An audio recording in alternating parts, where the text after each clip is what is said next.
My name is Claire Calvert. I am a junior here at Hillsdale College, majoring in art. I have been given the honor of introducing our speaker for tonight. Robert H. Latiff is a research professor at George Mason University and an adjunct faculty member at the Reilly Center for Science, Technology, and Values at the University of Notre Dame. He earned a Ph.D. in material science from the University of Notre Dame and is a graduate of the National Security Fellows Program at Harvard University. A former Major General in the U.S. Air Force, General Latiff's last active duty assignment was at the National Reconnaissance Office, where he was Director of Advanced Systems and Technology and Deputy Director for Systems Engineering. He also served in the U.S. Army, both in the infantry and as commander of an Army Tactical Nuclear Weapons Unit, a recipient of the National Intelligence Distinguished Service Medal and the Air Force Distinguished Service Medal. He is author of Future War, Preparing for the Global Battlefield. Please join me in welcoming Dr. Robert H. Latiff.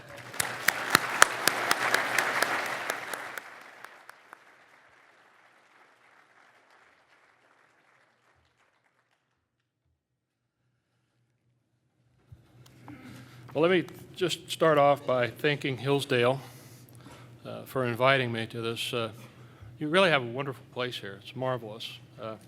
And this event is really outstanding. Looking at some of the previous talks, they're so varied. It's quite interesting that the way you did that. I don't know if you did it on purpose or by accident, but this one will be also different. So as a scientist as well as a career military officer, I've thought a good bit about technology and its impacts on war, but also about the ways in which we use and care for our soldiers, sailors, airmen, and Marines. Military leaders have a duty of care to teach our soldiers about the tools they use, how they use them, and how they adhere to strict standards of ethics and professional behavior. These concerns are no less important in high-tech war than they are in close combat, perhaps even more important.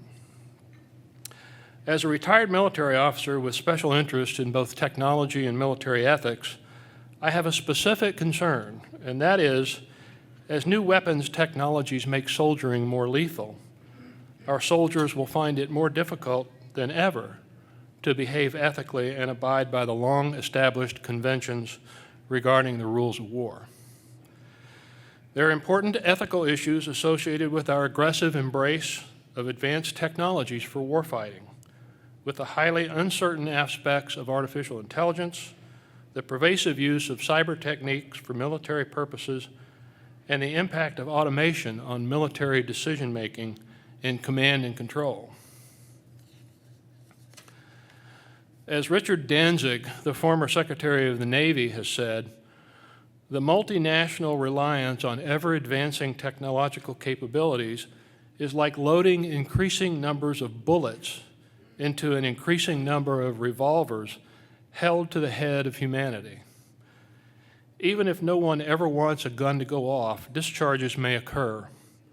One nation's inadvertent release of a pathogen, a computer virus, or an autonomous AI agent may have worldwide effects. Perhaps catastrophically damaging unto itself, an inadvertent act may trigger other reactions. For example, a computer exploit intended to harvest intelligence might unexpectedly disrupt or be thought to disable a critical part of an electrical grid or a financial institution, thus provoking some kind of catastrophic retaliation. Emerging warfighting technologies in general are moving so fast, and we are racing to incorporate them so quickly, I fear we're giving insufficient thought to the potential downsides and unintended consequences and to their possible ethical implications. The world made serious moral, ethical errors in chemical, biological, and nuclear weapons. We have to ensure we don't make those errors again. There are several important things to note about technology and war. First, technology and war have always been intertwined. I can give you numerous examples. Second, we're seduced by and often addicted to technology. That iPhone you have in your hand. Third, new technologies will dramatically change conflict as we know it. And fourth, new technologies will challenge soldiers ethically. Rapid technology growth itself poses an ethical challenge. In the year 2000, Stuart Brand wrote in Time magazine that change that is too rapid can be deeply divisive. If only an elite can keep up, the rest of us will grow increasingly mystified about how the world works. And what happens? People just give up. Giving up is bad enough in the commercial and civilian realm. We really should have some kind of understanding of the tools we use every day. But giving up is a very bad, a really awful idea when it comes to weapons and war, where lives are at stake by definition. There are, in fact, downsides as well as upsides to technology innovation. Some are clearly good, others are clearly bad. Some are ambiguous. Pesticides kill parasites, but they pollute the water supply. Antibiotics are wonderful, but resistance from their overuse kills thousands every year. New surveillance technologies may increase workplace productivity, but they leave people concerned about privacy and civil liberties. And as we discussed with Professor Rubin last night, who knows what will be the long-term effects of our new modes of communication? In recent years, war has morphed into something that we can scarcely recognize, and future conflicts will be fought using innovative and unusual weapons, many of which will be available to far more people who are far less skilled in their use. In 1999, in a document entitled Unrestricted Warfare, two colonels predicted that soldiers would be increasingly computer hackers, financiers, drug smugglers, agents of private corporations, as well as military members, and that their weapons would include not only airplanes, cannons, poison gas, bombs, and biochemical agents, but also computer viruses, net browsers, and financial derivative tools. Their predictions were prescient. Tomorrow's wars will be very different still, heavily dependent on information superiority. Weapons will employ such new technologies as artificial intelligence, neuroscience, and cyber, none of which we yet or may ever fully understand. The effects of technology advancement in these areas are far more difficult to predict and possibly to control than for conventional weapons, which are more deterministic in their behavior. The convergence of all these new technologies opens up even more concern. Machines increasingly employing artificial intelligence will watch for us, they will think for us, and they will fight for us.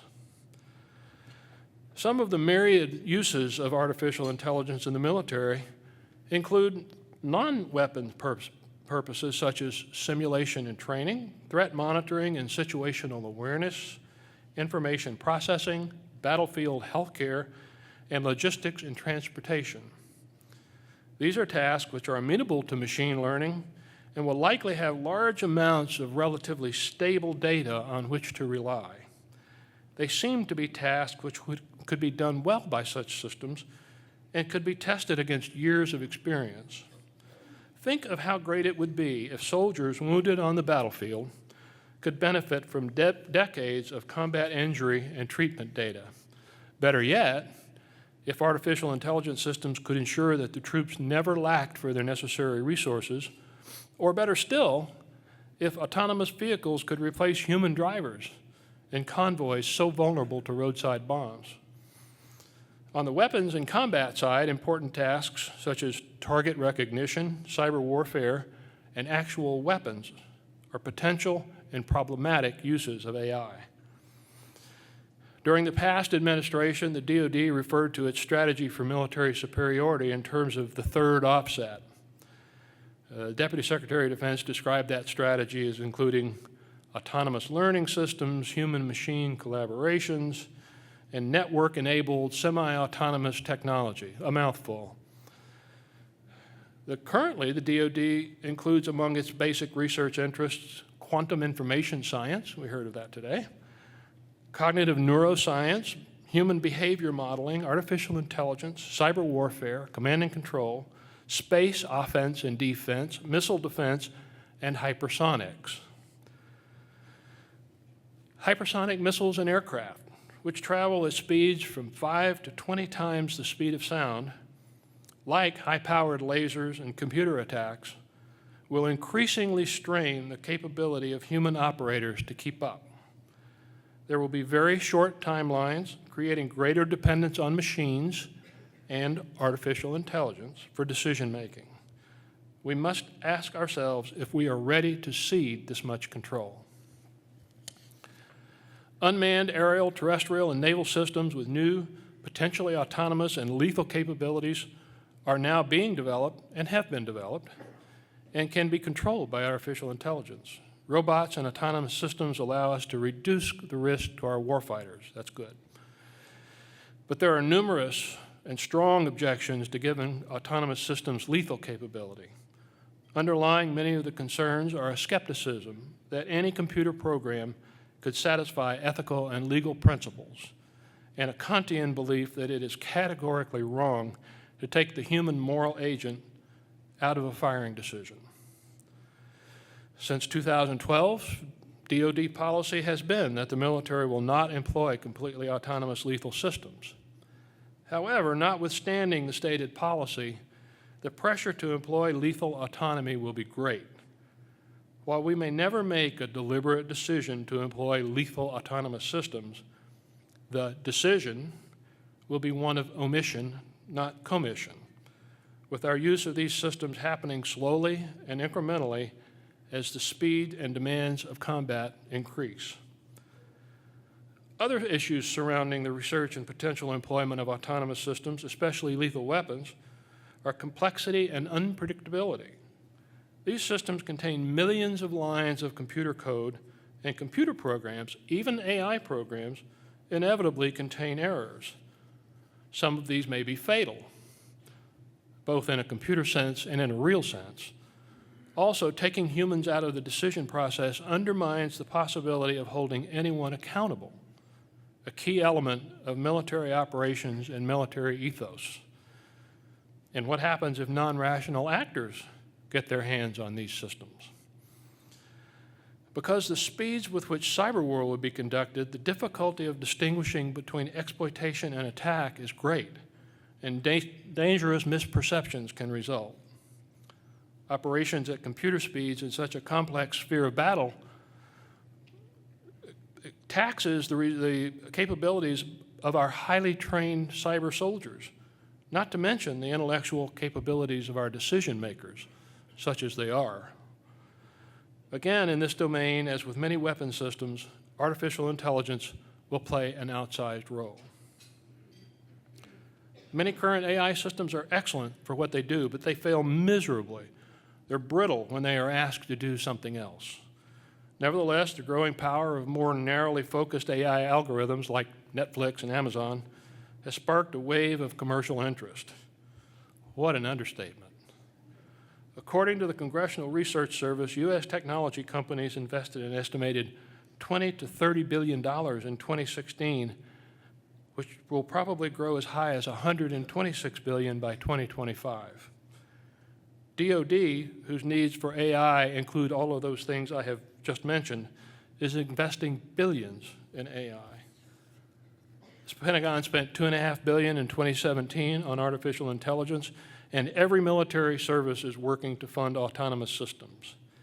Experts have estimated that the artificial intelligence expenditure in the global military market is projected to grow from $6 billion in 2017 to $18 billion in 2025. In Washington, the military services and agencies of the intelligence community cannot go fast enough in trying to incorporate machine learning and AI. It seems to me that AI is the technology that is consuming the government.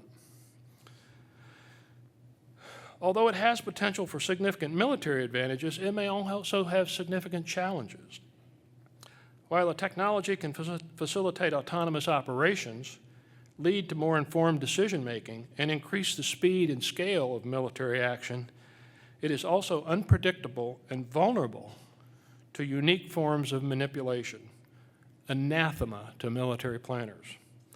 Researchers are still at a loss about how to adequately test these systems and assure that they can be trusted to give correct answers. Potential AI problems are their inability to explain their decisions and their vulnerability to computer hacking.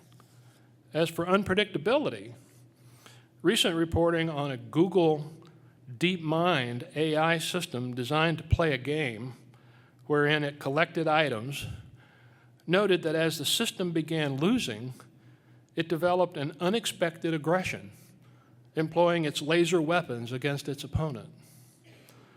Today's AI systems suffer from an inability to detect flawed data that causes a machine learning system to make mistakes and an unusually high susceptibility to malicious inputs or spoofing. These vulnerabilities are distinct from traditional software vulnerabilities and demonstrate that while AI systems can exceed performance of the human in many ways, they can also fail in ways that a human never would. As Arthi Prabhakar, the former director of the Defense Advanced Research Projects Agency, said, "The problem is that when it's wrong in ways that no human would ever be wrong." And if military units rush to field the technology without first understanding these issues, they may field systems that have minimal risk individually, but increase the danger of catastrophe as errors are compounded by each new addition to the inventory. Such luminaries as Bill Gates, Elon Musk, whatever you think of him, and the late Stephen Hawking have sounded alarm bells over the continuing push for artificial intelligence. Musk, in a phrase similar to that used during the development of nuclear weapons, known as tickling the dragon, has famously referred to the use of AI as summoning the demon. Summoning the demon indeed. In a speech last year, Russian President Vladimir Putin said, in a bit of hyperbole, "Artificial intelligence is the future not only for Russia, but for all of humankind. Whoever becomes the leader in this sphere will become the ruler of the world." That should give us pause, not necessarily or just because of who said it, but because he believes it to be true. So what will the battlefield of the future look like? For sure, it will be uncertain, chaotic, noisy, unpredictable, and scary. So what's new? In addition to regular soldiers, it will be populated with large numbers of augmented humans of some form, likely using performance-enhancing pharmaceuticals of various sorts, and very possible with implanted electronics or cyber-physical systems. Decision-making will be highly automated, and automated processes will power the tools of war. Cognitive modeling of the opponent, employing AI, will be used to anticipate enemy actions before they can decide and make them. In addition to classical combat techniques, military forces will make great use of something called micro-targeting, wherein individuals will be targeted based on detailed signatures collected from a vast array of sensors and databases. Units and individual weapons will exhibit large-scale self-organization and collective decision-making to increase the lethality of the unit.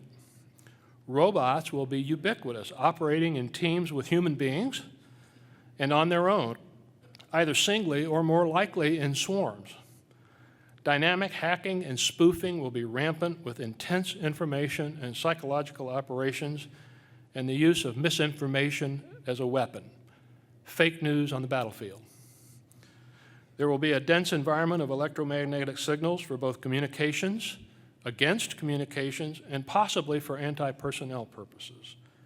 Directed energy weapons, including lasers and microwaves, will be employed against both human and materiel. War, as we know it, will be increasingly about information superiority, with adversaries attempting to destroy one another's ability to sense and decide and then act.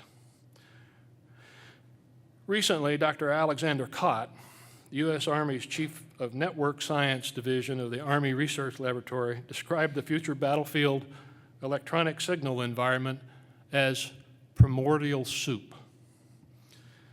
Neuroscience technologies, are helping wounded soldiers recover from traumatic brain and other injuries. Rapid advances have been made in the neural control of prosthetics and in the broader general area of brain-machine interface.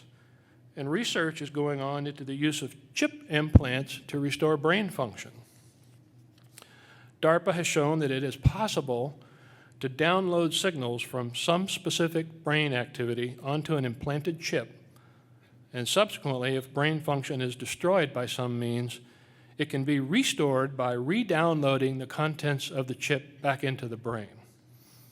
Sounds weird, huh? Neuroscience raises numerous ethical issues. Despite miraculous breakthroughs such as the development of mind-controlled prosthetics, researchers now know enough about the function of neurons and their signaling to create mind-controlled prosthetic limbs with artificially induced feeling, in which an external signal is sent back into the brain. DARPA is also making progress in mapping the neural architecture of pathologies such as schizophrenia. They are now able, in a sense, to read the minds of individuals. Of course, I should be quick to point out, DARPA researchers have pointed out to me that what is meant by the brain is fraught with ambiguity, or by the mind. Be that as it may, if we can read thoughts, whatever that means, it also stands to reason that we can write them. Once the structure of thoughts and emotions are understood, it is perfectly conceivable that they could be inserted into the brain from an external source. So, neurological enhancement raised deep ethical questions and concerns about compromised character, justice, and coercion. What effects do neurological enhancements have on human essence or human moral agency? What will be the effect on personal autonomy and free will? Concerning future decision-making and command and control, in 2003, an Army War College paper titled Crack in the Foundation, then Lieutenant Colonel H.R. McMaster, recently of National Security Council, spoke of the new theories of war that had taken on names evoking a sense of control. Such terms as network-centric warfare, third-wave warfare, and information age war minimize the concepts of imagination and human initiative and place decision-making in the realm of advanced computers and networks. Command and control was grounded in the assumption that technology would provide certainty. It would, as Admiral Bill Owens opined at the time, lift the fog of war. Near-perfect information was to make possible precise application of force from great distances, which would, in turn, reduce the risk to U.S. forces and minimize collateral damage. Here we are, almost 2 decades later. Sound familiar? The ability of the U.S. to successfully implement its strategy, or whatever it chooses to call it now, will depend on its innovative use of information technologies, artificial intelligence, autonomous systems, robotics, and cyber techniques. The term information and technology, of course, encompasses a range of topics, including the internet, high-performance computing, algorithms, data collection, storage, data transmission, data mining and analysis, and the Internet of Things, putting sensors on everything and tying them to the internet. We heard some about this afternoon. Unsurprisingly, the military has its own Internet of Things, almost everything, including conventional bombs and nuclear weapons, soldier communications and satellites, simple vehicles and advanced armor systems, lasers and navigation systems, all depend on computers and their components. Many even have their own URLs. One writer recently referred to the military as one giant armed nervous system, calling to mind the cephalopod neural structure, a surprisingly intelligent group of creatures with large brains and distributed decision centers in their appendages. Think of the octopus. This seems to be an apt analogy with our distributed command and control regime, where every appendage is equipped with sophisticated sensors and highly automated decision support systems. Artificial intelligence is again being touted as a technology which will revolutionize command and control and military decision-making. And how much should decision makers depend on these systems? To give advice to humans? To make so-called time-critical decisions? How can we assure trust that these systems are not biased and are telling us the correct things? On battlefields of the past, killing was intentional and tensely personal. In the future, the automated nature of combat, the artificial enhancements of its soldiers, and the speed and distances involved will all threaten to undermine the warrior ethos. Increasingly, warfare will exceed the capabilities of the human senses to collect and process data. DoD policy on autonomy and weapon systems says a human will always be part of the decision process, but gradually, perhaps imperceptibly, automated systems will function so much more efficiently than humans that the humans will become mere bystanders. The soldier will become the slowest element in the engagement, or will simply become irrelevant. Adherence to the rules of war will become less relevant as well. Can soldiers under the influence of behavior-modifying drugs or electronics be held to account for their actions? If the soldier is using drugs or electronics to reduce his fear, what's the role of free will? Might a soldier who fears nothing unnecessarily place himself, his unit, or innocent bystanders at risk? And what about the impact of memory-altering drugs on the soldier's sense of guilt, which might be important in laws of war decisions about unnecessary and superfluous suffering? So, on the subject of ethics, the U.S. DoD has long been known for its support of technology innovation. Who is now debating the appropriateness of new weapons technologies and the ethical considerations? Laws of armed conflict and international humanitarian laws remain important. In a new age of war and weapons, it is even more important to analyze how the changes affect and are affected by the age-old concepts of military necessity, discrimination of combatants from non-combatants, proportionality, and the avoidance of unnecessary suffering. For example, on unnecessary suffering, troops in contact on the battlefield have a great sense for noticing the wavering determination of an enemy. It is not at all clear that an automated AI-based systems could make an empathetic decision to not press an attack. Or will a robot be willing to sacrifice itself for a human? Can a robot or an AI system be altruistic? Should a human be asked to protect a robot at the cost of his or her life? I have spoken with soldiers who served multiple combat tours in Iraq and Afghanistan, and with the military chaplains whose job it was to provide pastoral support and care for the soldiers' souls. Not long ago, one of those Army chaplains discussed with me the difficulties he faced in caring for the soldiers in his unit, which had experienced an unusually large numbers of soldiers killed or wounded. The unit commander had never discussed or emphasized the laws of armed conflict or tried to explain any rationale for what the unit was tasked to do and the importance of such concepts as protecting the innocent or using only the minimum necessary amount of force. Many of the soldiers had engaged in horrific battles in which numerous civilians were killed and their comrades died for seemingly no reason. The chaplain described to me his daily challenges of offering hope and pastoral care to scores of soldiers.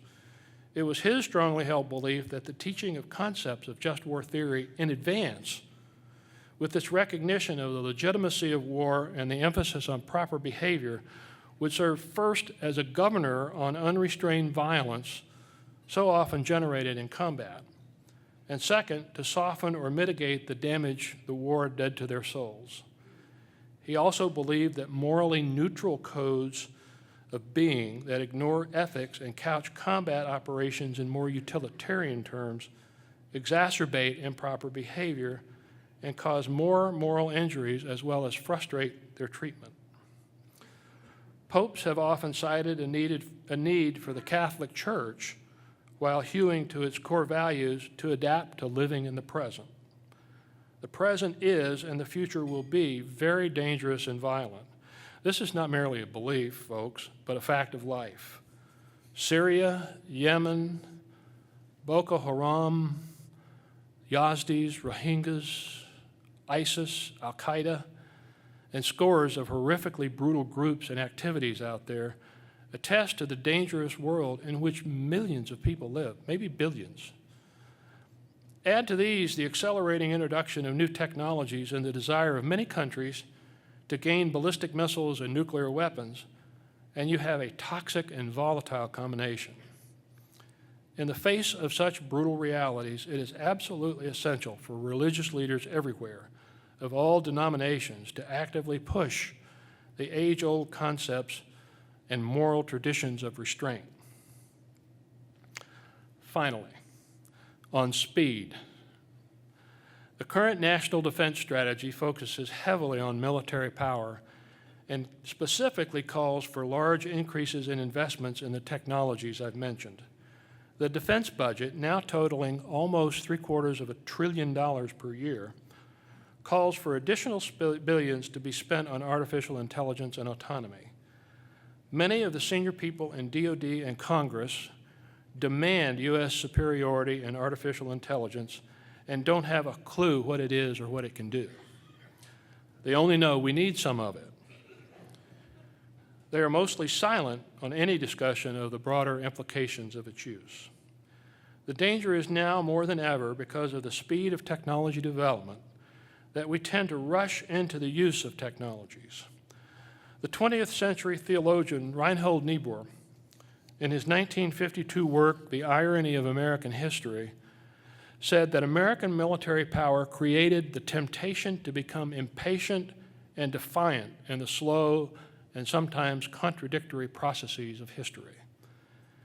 The development speed of new and emerging technologies is even more antithetical and incongruent with Niebuhr's slow and contradictory processes. In discussing cyber capabilities, author Lucas Kello noted in his book, The Virtual Weapon, that in our era of rapid technological change, threats and opportunities arising from a new class of weapons produce pressure to act before the laborious process of strategic adoption concludes. I fear patience is in short supply these days.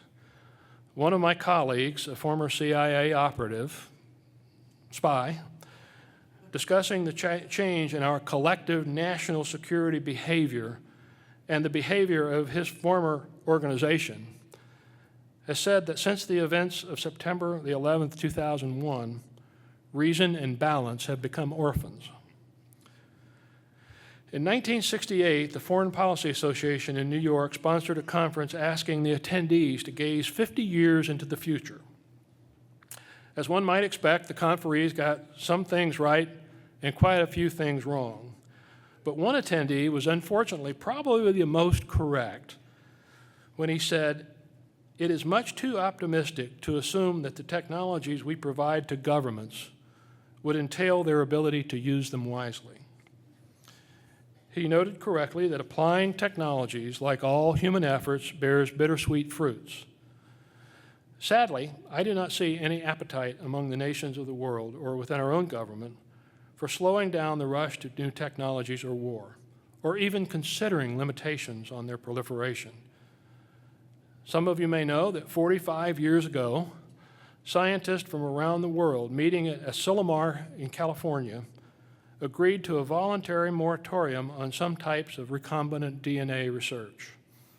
In the present day, we have scientists defying requests for constraint and publishing details of how they were able to weaponize a deadly strain of bird flu, and nations rushing at breakneck speed to incorporate new technologies like AI with not a word about diplomacy to slow down such a destructive arms race. In answering the question of what the 2068 battlefield would look like, it is tempting to echo that attendee from the New York conference. Absent some dramatic, unforeseen, and unlikely change in American political behavior, it will likely be littered with bittersweet fruits. We are better than that, and I think we can do better. We can tap the brakes, even if only slightly, on technology development and deployment and ask probing questions of our researchers and weapons developers. And we can take a leadership role and engage other nations, peer adversaries, and developing nations alike to consider international agreements limiting and controlling some weapons applications, to include, and perhaps especially, artificial intelligence. But time is short, and we have to start now. Thank you.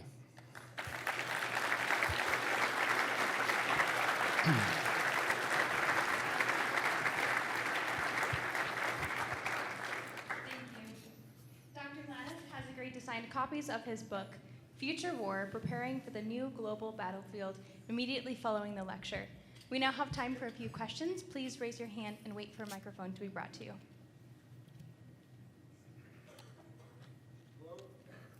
Just talk? Okay.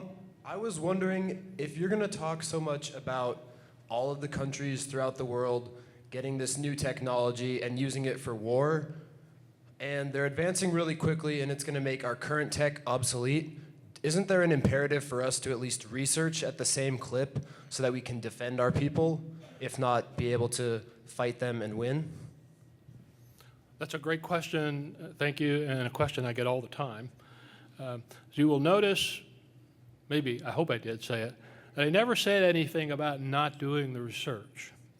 So yes, we absolutely have to research all of the things that everyone else is doing, and that's what DARPA does a very good job at.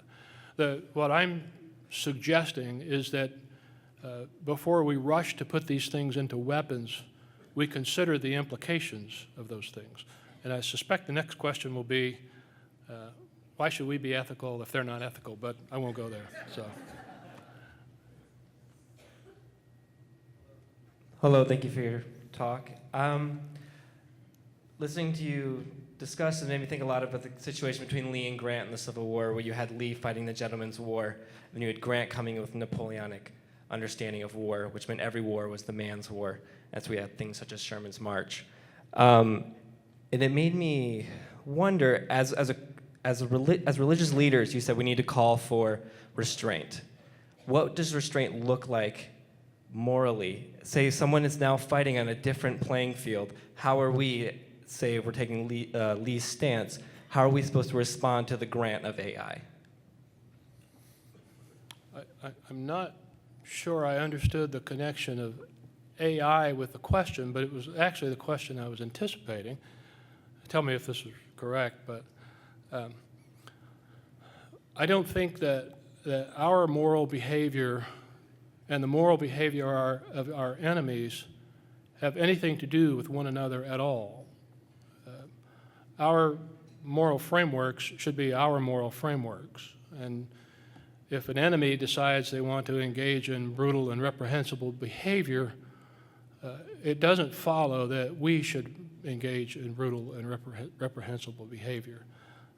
Again, I wasn't sure of the connection with the AI, so if you want to elaborate on that. So, did that answer your question? Yeah. Thank you for your talk.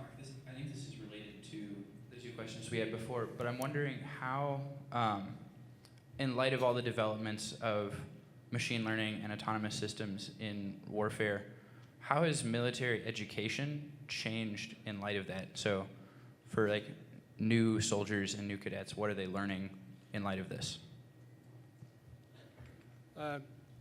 Well, the military really is not all that different from any other organization or company that hires young people. The military schools have to keep up with the times. So you can go to any of the U.S. military academies at West Point or Annapolis or the Air Force Academy and find cyber programs. You find them teaching AI, and there are a lot of computer hackers and geeks out there that weren't there when I went to school that many years ago. So, you know, we follow the trends like everyone else. The difference is that we do a really good job in the military academies and a pretty good job with our soldiers. We attempt to inculcate in them what we call the warrior ethos, the military ethos. and that is something different. So it is up to the soldiers and the officers to try to put those two things together. But we follow the trends like everybody else.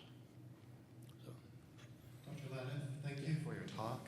I was wondering which area of computers seem to you most valuable in the future of war, whether that would be cyber attack or, on the other hand, more computer vision, neural network type work in artificial intelligence. What's the most valuable route? I'm looking into going into this. What kind of a path do you see forward in the military? What aspect to focus on do you think should be focused on by DARPA? Well, let me answer that a different way, because I certainly don't want to be advising you on your career. I will tell you the area, if it wasn't obvious from my remarks, the area that I think is probably the most exciting and has the most challenge, and that's the area of neuroscience. Being able to understand the brain in the way in which we do and modify the brain in which we do in ways in which we can is really exciting. Probably to your specific question, I would hazard that using artificial intelligence for target recognition and categorization is probably one of the most important for military operations.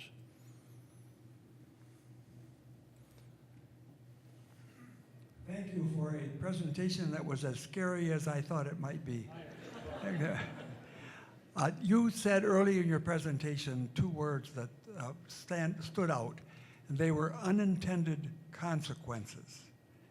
And I'm wondering if we have any group or individual who is looking into the possibility of those things, wondering how to counteract them, and then having a bridge of communication to our decision makers about them.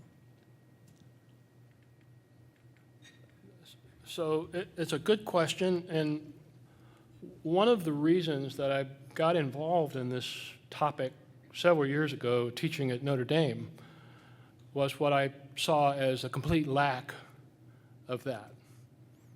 I didn't see anybody, and I was in the community and research and development, I didn't see anybody doing those kind of studies. I'm happy to say that over the last several years, more people like myself, particularly a lot of academics, and a number of senior military, not civilian, but senior military officers have come to the fore and talked about the importance of doing what you described. One example is just getting ready to retire, but the Vice Chairman of the Joint Chiefs of Staff, General Paul Selva, has been very vocal about doing those kind of analyses. So it's happening, not fast enough, as you noted from my remarks, but I'll take whatever I can get. Hello, my name is Molly Picola. I'm a freshman here at Hillsdale. Thank you for your lecture. I'm back in the back. Oh. My question for you is regarding civilian deaths. Is there any way that artificial intelligence could better distinguish between soldiers and civilians by tapping into databases and being able to have a more accurate picture of who this enemy is? Is it a soldier or is it a civilian? That's an excellent question. It would obviously depend on the battlefield. It would depend on what kind of sensors we had available to us. If it were just optical sensors, probably not. If it were infrared sensors, there are even ways now of finding people's fingerprints at a distance, determining their heartbeat. So if we knew data about them, we might be able to tell this is a child, not a small adult. So yes, artificial intelligence can deal with data much, much faster than a human can. But I still go back to my premise that at the end of the day, it's the human that has to pull the trigger, not the machine. So the answer to the question is yes. Hello, sir. My name is Frank Vitale. I'm a freshman here at Hillsdale. And my question is kind of twofold. First, you mentioned performance-enhancing drugs in their use in the military. And I was wondering, first, if those kinds of performance-enhancing drugs have been used in more cyber warrior type applications like Cyber Command or organizations like that. And if further use of those was encouraged by the military, if that would lead to further other technologies of human enhancing, like transhumanist type technologies. So I mentioned performance enhancing drugs, and I can actually point you to Army documents which posit a soldier of the future, 2030, in which they talked about, very openly, about giving soldiers performance enhancing drugs. To my knowledge, the only group of military people who use so-called performance enhancing drugs are pilots who have to fly long missions. They take a form of amphetamine, not meth obviously, but a form of amphetamine to keep them awake. I do not know if there is any legal or sanctioned use of any kind of performance enhancing drugs in other organizations like Cyber Command. Now, that doesn't mean the hacker types won't take Ritalin and do it on their own, but not officially. So. Question to the speaker's right. Hello, thank you for coming and talking tonight. My name is Leo Schlieder. Mr. Rubin last night talked about how far more of all of our information is transmitted over the internet nowadays than even a decade ago. And some of that information could be potentially a threat to national security, right? Terrorists can use social media networks. And as the government, you have an incentive to break through, privacy protections on messaging services and things like that. But as the government, where would you draw the line between national security priorities and then personal rights to privacy? That's a complex question, and it might take longer. So what I need to tell you is that the U.S. intelligence agencies, by law and by action, are very, very careful about separating U.S. persons' data from foreign persons' data. They make mistakes. They've made mistakes in the past, but they're very much attuned to that question. So the premise of, when do you break through that? You only break through that with the full knowledge of the courts, and it's not done on a very regular basis.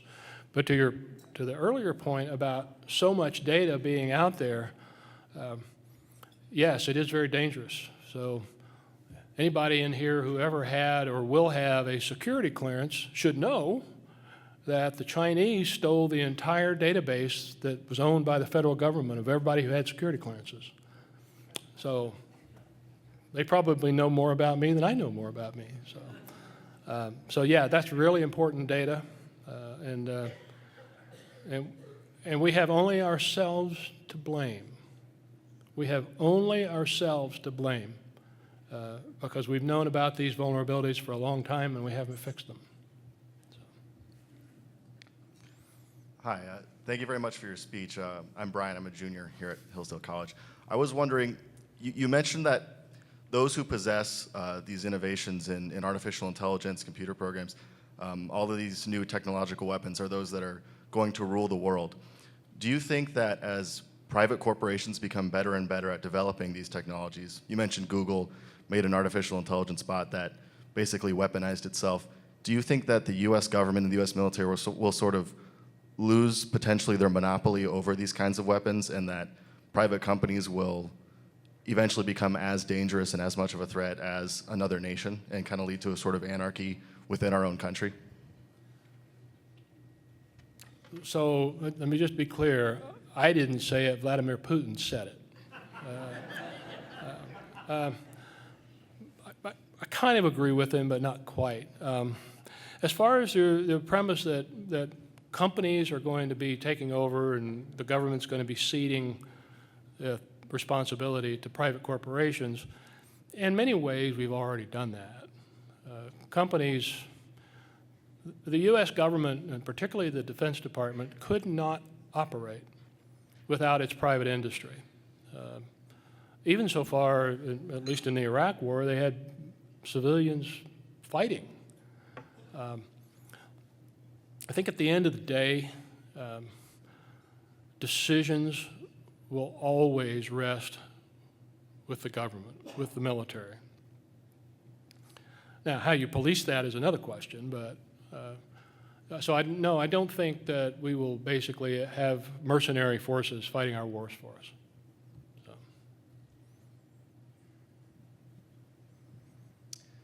Sorry, I have another question. It's honestly very similar to that last one, but I was wondering, as the distinction between civilian and armed services becomes, I feel like it's getting less and less as AI becomes more a part of the human body.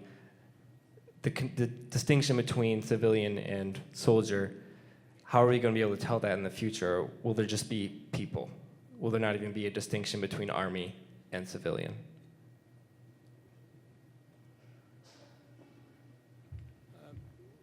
I actually don't understand that question. There will always be, if you're in the military, you will know you're in the military and others will know. Again, what I don't quite get is the connection to AI. So I'm sorry, perhaps we can talk afterwards and I can expand a little bit. So I think We have a question to the speaker's left. Hello, sir. I'm Jacob Ladd. We had a speaker earlier mention getting first to technologies is incredibly important. And you mentioned how private corporations are now developing technology. How can we keep this technology in American hands without, say, the Chinese government coming in and taking all our files like they did earlier? So if I understand the question is how you can keep it in American hands, well, you can't.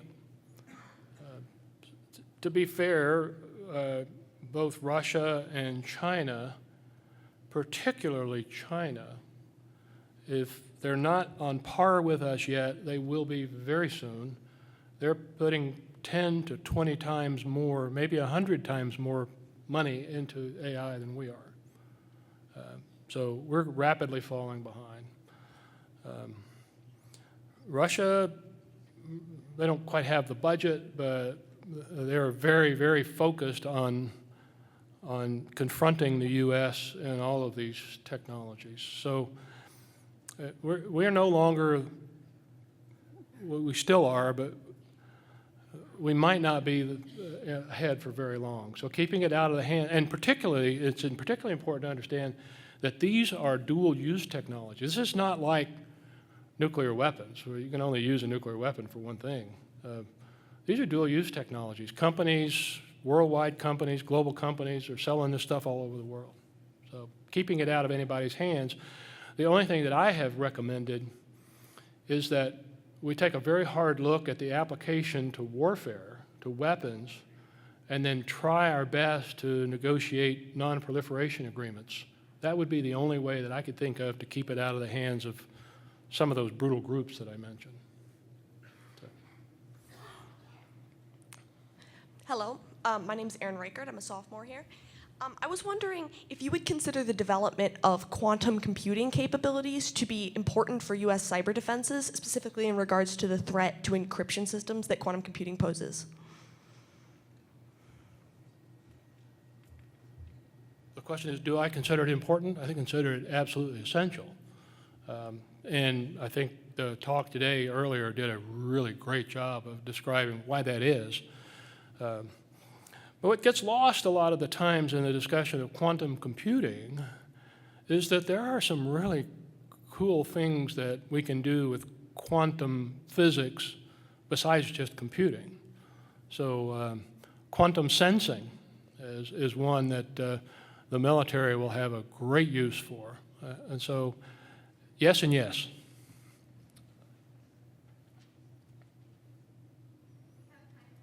We have time for one more question. Hi, my name's Hannah. I'm a freshman here, and I was wondering, you mentioned with AI and the development that it would be both like more precise, but we also see it with a lot more power. So I was wondering, should we expect it to be like more clean with less collateral damage, or should we expect it to be more powerful and broad spread and affecting more areas of our lives, like with messing with finances and things like that? I was wondering, with the advancement of AI, should we expect it to be more clean and precise with less collateral damage around it?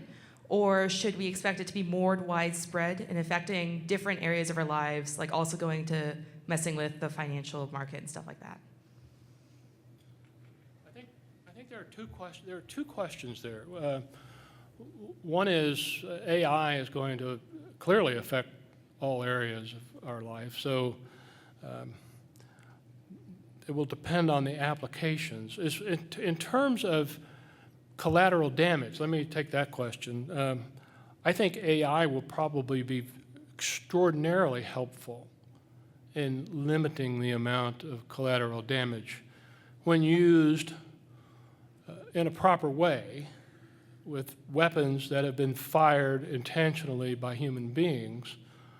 They will do a good job. They will do a great job of, kind of to the question about targeting, of identifying the proper targets. So,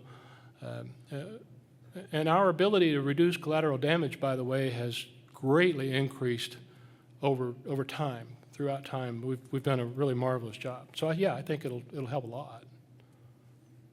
Thank you, Dr. Latiff. Thank you. Thank you.